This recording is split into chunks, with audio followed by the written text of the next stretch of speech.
आज मु आपण मानक सह शेयर करने को जाऊँगी झाल मटर रेसिपी। आशा करुँची आज रेसिपी आपण मानक बहुत पसंद आसो। आपण मैंने देखिपुर यहाँ के बढ़िया देखा जाऊँगी। तेणु चलतु देखने आज रेसिपी। झाल मटर बनवाई मुझे सब सामग्री गुड़िक नहीं से 200 ग्राम मटर नहीं टे लुण और हलदी पकई भलसे सिझे सह गोटे बड़ साइजर पियाज और काकुड़ी को छोट छोट कर काटी नहीं। गाजर को मध्य से छोट छोट कर काटी नहीं। मुझे गजामुग नहीं गोटे बिलाती किसी धनिया पत्र लेंबू और लंका को छोट छोट कर काटी नहीं। यार स्वाद बढ़ाया किसी लंका गुंड स्वाद अनुसार लुण बीट लुण एवं किसी जीरा गुंड नहीं।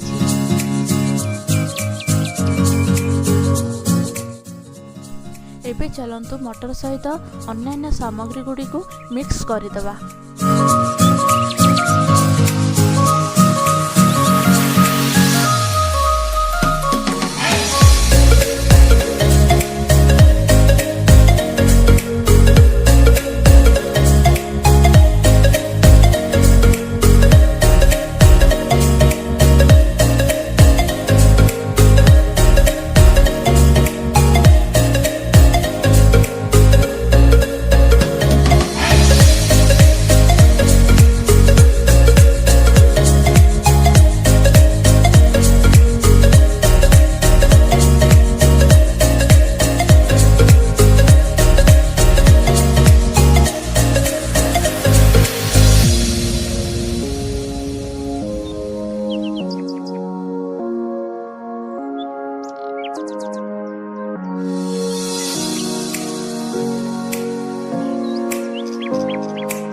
एबे प्रस्तुत होगा स्वादिष्ट झाल मटर।